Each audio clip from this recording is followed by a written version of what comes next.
if it is going for the X-Blade, but I feel like it is going to be the jungle. The only reason why this can work is because of the Abyssal Traps available for Etomax to speed up the Phoveus. Otherwise, this will be a very slow jungle take, but we know the Phoveus, if he gets to his ultimate, very strong contention around the turtle area. This is now the battle of the House of Highlights versus the Venom of MPL Season 10. It's confirmed. It's a Phoveus jungle by Ryzen.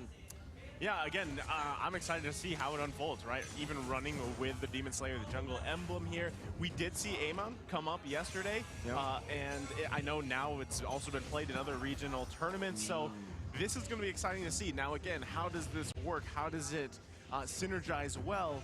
And Wolf already pointed out, it is going to work really well with Etu Max here on the Selena, but, you know, again, throughout the entirety of the game, how impactful will that Phoveus alone be? We're going to have to find out.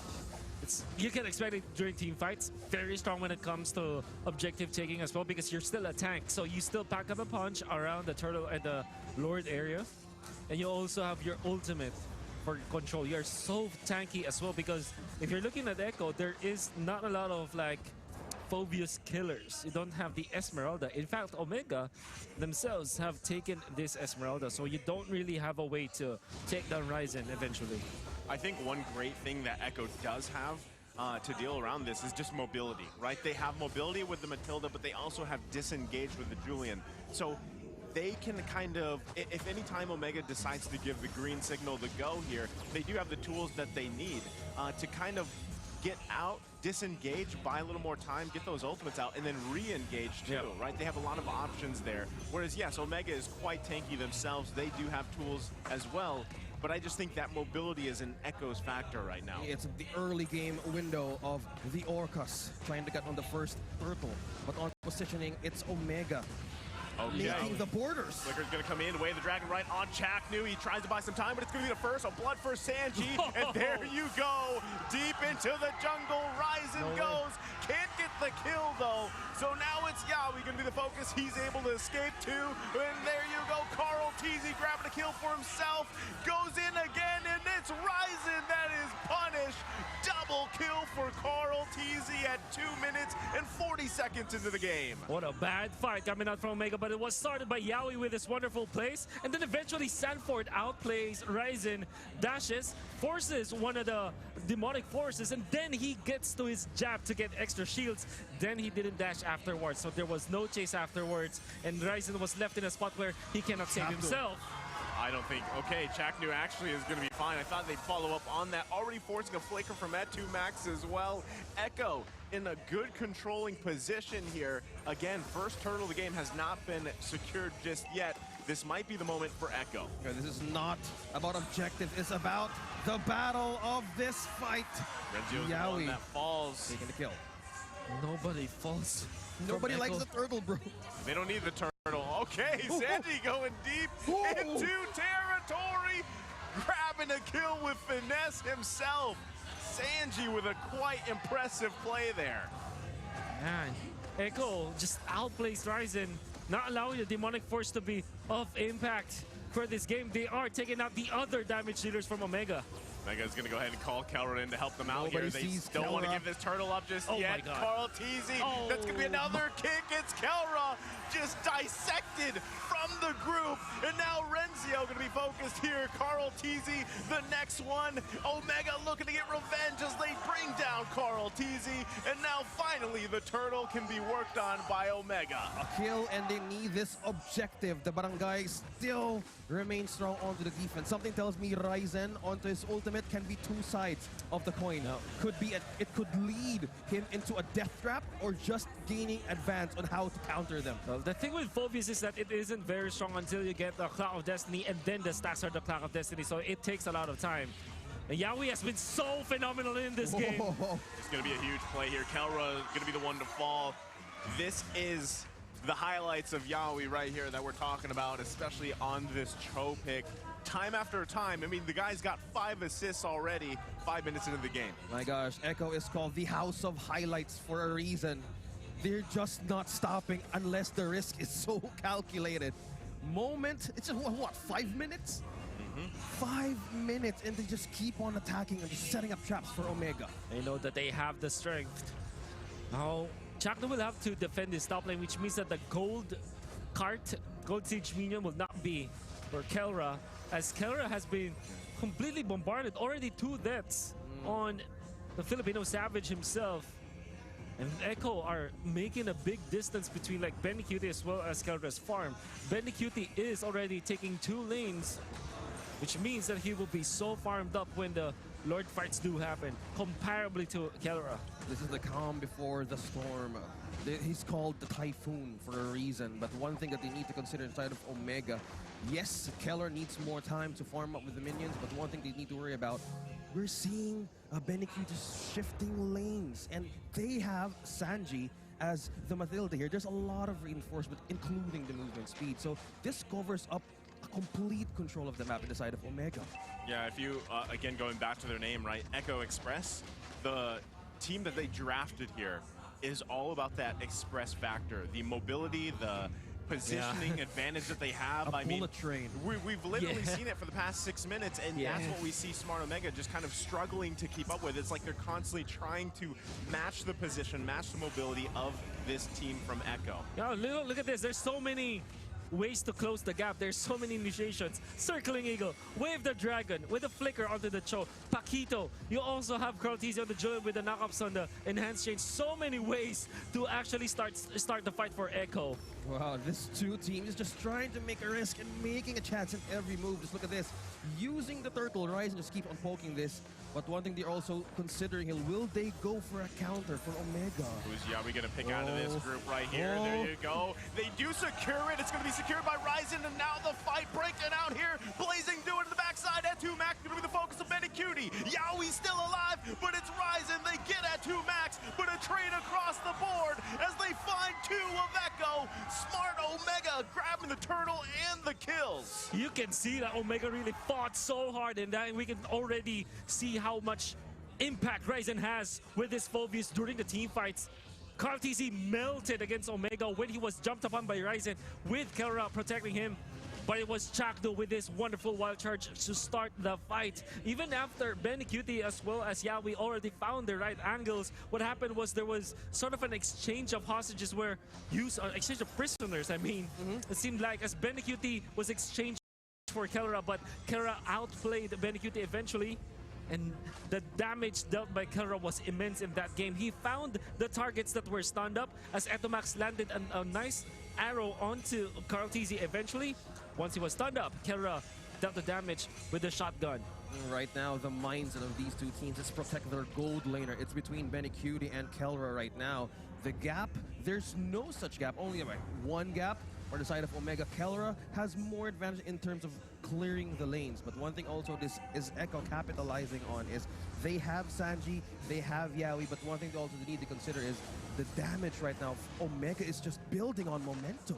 Well, I mean, the thing is, Kelra was 0-2 at one point. He's managed to grab himself key pickups and at the same time grab the Malefic Roar. So now he's in a good position to actually just provide that burst, provide that damage that really is what is needed from a Beatrix pick here. So already it's pretty even across the board in terms of space, a tower each, but okay, that's actually not going to go down. It's held on by 1 HP, literally in the top side. So now this is crucial because now the first Lord of the game has come up. It's interesting to say that there have been only 2 turtles so far because of how late both teams were during the first turtle. They don't mind the turtle or what, so it's all about the kills. They're using the objective as traps all throughout. Okay, for Omega they have a hero to play the offside lane, which is the Esmeralda.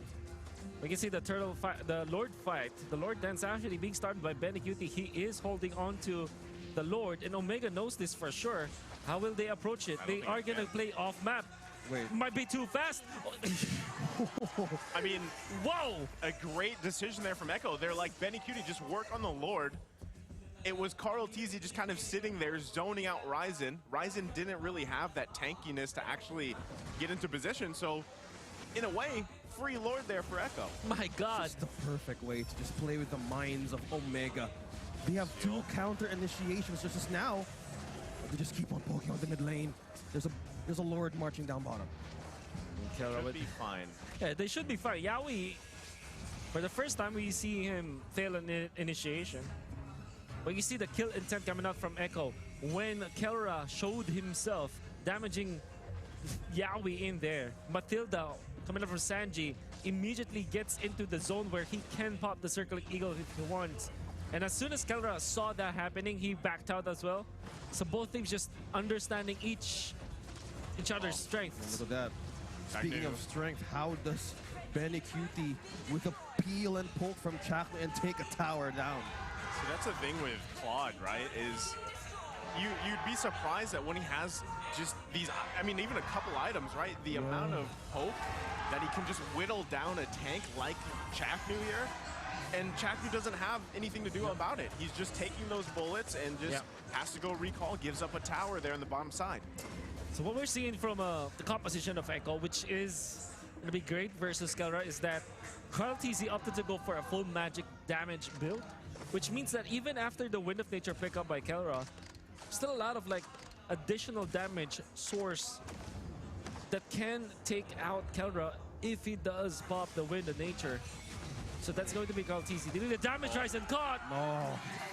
So quickly. Just forcing out resources now on the side of Omega. Echo is just onto the Express. Chaknu gonna get canceled here, but the arrow does land. I don't think they can follow up at all, though. Kelra, though, trying to find an angle, but he gets caught out in a bad position and punished right away here. Sanji with a play, and now the rest. Renzio gonna be the next target. Do they follow up? The flicker comes in. Sanford on the hunt, but he can't catch Renzio just yet. He's gonna try to cut him off. The jab is out. Another one. The 1-2 has Sanji there to back him up. Falling Star Moon comes down. Still 2 versus 1 on the bottom side. The rest of the team now crashing down, and that's Renzio that is taken out. A good buy time for Renzio as well. Just clearly getting Echo in a different direction to save him. Now Sanji with a mini play that when he dodged the Falling Star Moon. That actually is a great play coming out from Sanji, because what could have happened is that Renzio would have more shields to work with since he's able to hit his shots, but Echo prevented that from happening. But the bigger play was the kill onto Ryzen. Now they will have a stronger contention around this Lord area. The Lord dance is going to be in favor of Echo, unless Omega says otherwise. They will be setting up top lane, clearing that out. Kelra already poking, and Yawi knows this. Okay, Yawi's already gonna push Kelra back, gets the Wave of the Dragon off. The rest of the team to follow up, can't get the kill just yet. Blazing do it on the backside. They find at 2 max, they find Chaknu. No way. Demonic forces coming out. The Filipino Savage is still alive. Surviving for now. Can they even this one out? It's a killing spree for Carl TZ. And now it's a dangerous 2 versus 2 up on the Lord. But look at that. Carl TZ punishing another, and that's the signal to start up the Lord as Ryzen has to go back to base. What a wonderful set of events for both teams, as when Kelra popped his ultimate with the Renner, we called it.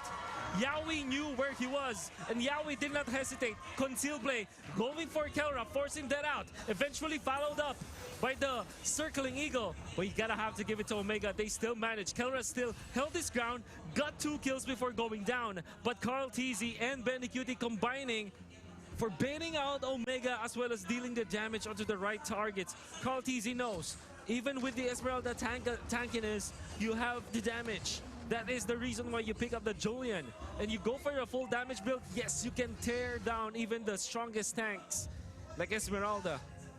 Echo Connection is up and ready, looking back on the keys to victory. Number 2, make the roaming difficult for Omega. It was the Yawi just making all the zone outs and looking for a proper opening for Omega. For Echo rather, but now it's the Lord just bashing through the last hour in the base. Assault on base, a mid-turret still going to be worked on here. Does it go down? They hold on to it, but look at the damage from Carl TZ. They still hold on to it for now, so no base turrets down just yet, with Benny Cutie pushing on the bottom side. My goodness, you can't forget about Kelra on this Beatrix. So now with Sanji down, Omega could possibly make some plays here, try to get some more space on the map. Let's get back to the instant replay, Wolf. We are going to see Mission it. impossible. Because Arrow hits onto Sanji, as you can see, then Ryzen pokes him with the Astro's Eye. And Kara knows this. He does have the orange buff as well, so he will deal so much damage in there. As you saw, combination of items as well as the orange buff. Now he's gonna be even scarier with those kind of pokes, because he recently just picked up the Heptasis, which is a great bursting kind of an item. So you'll imagine during the Lord dances, nobody should be hit by Kelra's Renner's ultimate. I think it's called Renner's Shot. Apathy. Apathy, yeah. Yeah. Renner's apathy. Just to go back on because Kelra. he doesn't care. Oh, just as that. We've 3 seen bars. Kelra just becoming the vision for Omega. The damage burster, the sniper, the savage. Yowie goes right in, gets away the dragon off, but he's the one to fall. The follow with the blazing duet. Chak through the next one. Benny Cutie could be in trouble here. God, and they're still fighting. It's a double kill for Sanji. But it's now again a 2 versus 2. And Carl Teasy is there with that damage on the Julian pick. They're going to disengage. Renzio has to back off here. This is a tough situation. It's 2 versus 2. Can they defend their base? They might lose a tower, but right now, Omega on the defense. Echo just broke out a pandemonium against Omega. How can they be able to defend this? Nobody's dashing. No one goes in. Chak looking for the wild charge. Does find it. Has Ryzen there to help him out. Here comes Renzio at 2 max. Circling you, going to come out to try to help him. Carl Teasy still alive for now. Arrow doesn't land. The outplay from Carl Teasy as they grab another kill, making Omega take the mistakes. Oh my gosh, back and forth and back and forth. How do you take this game? Omega and Echo is not stopping. My God, Sanji also played this well. I mean, surely we can highlight Carl TZ and his heroics. Wonderful play, enhanced chains, eventually enhanced sword to get out with the concentrated energy. But my oh my, Sanji, actually, when Carl TZ dashed, he also dashed as well with the guiding wind, which meant that when Ryzen eventually jumped, since it happened almost at the same time, instead of going on to Carl TZ, Ryzen jumped into the Matilda. And then afterwards, he popped the Winter Truncheon to buy more time. That was so clutch coming out from Sanji. And even as we can say that it was Carl TZ who made the highlight plays, you cannot deny the fact that Sanji saved him in a more creative manner than you would expect. Sanji, this kid, just keeps on proving himself worthy in the side of Echo. The connection, the double sand connection. The damage, though, they find Carl Teasy. Now it's Echo on the run. The Lord has been worked on. Smart Omega looking to capitalize on this. Ryzen might be a little bit too overextended, but right now they're happy with the one. They get the Lord. They lose 2, actually 3 base turrets. Yeah, talking about push here for Echo. It's just gaining control over the equilibrium, all on the lanes. They don't wait for Carl TZ, but now it's Omega's time to put their feet back on the defense. It's all about how you deal the damage and now you're safe. Oh my goodness, at 2 max. Getting a little iffy there. Sanford definitely has the damage in these gloves. So everybody's gonna go back. This is just, once again, a reset as we wait for the next big objective, the Lord, for this game. We're almost at 20 minutes in. So the question too, the natural question whenever time Smart Omega is playing is, what about those Omega timers? Does that still apply here? Will it make it to win the Wolf? I think that no matter what happens, you have to always think about Omega timers, man. That's just how they are. They always reach to this point, and they always prevail in the end. And Chakno as well as Etomax, they have their comfort composition with this duo of the Grok and the Selena, equally strong in the early stage and the late stages, equally as impactful. And it won't matter how many times Etomax misses if he gets that one shot. Like, for example, when we saw it on to Carl TZ and Benny Cutie, gonna be able to burst down anyone. So no matter what happens, Omega timers are a threat. They have their comfort heroes Yawi. right now. How will Right? they do it right now? Like He that, is going to right? find Kelra on the top side of the map. He does find Kelra, but doesn't have the follow-up. Benny Kelra Cutie safe. now there. Immortality on Kelra. It's going to be popped. Carl TZ has gone down, and look at the damage. That is the big dam coming out from the Filipino Savage as 3 fall from the Echo Express. And now Yawi and Sanford on the run, and these are the Omega timers we were just talking about, as now they push down the mid lane. Lord is now up. Does Smart Omega just take it to the base? Call an ambulance, but not for me, says Kelra. Pops the immortality, sells it, and now he has got the brute force breastplate to tank through. Even Haskell's picked up eventually the middle of the fight. My gosh, God. you feel the Filipino Savage? Yeah. They get kicked into the base here. No They're going way. to try to turn this one around, but they can't because Kelra's still up, and that's going to be the game No way. right here. But it's Carl TZ still defending, and he does it, looking for the Maniac, and he grabs it, and it's Omega with the blunder. 21 minutes into the game. A scream and a symphony of cheers. Omega missing the hits onto the base of Echo. And hands change to the base, Omega. We're too anxious, and they have let go. And it's Renzio versus 3. There's not much he can do but try to buy as much time, but that's not going to be enough. And in a turnaround,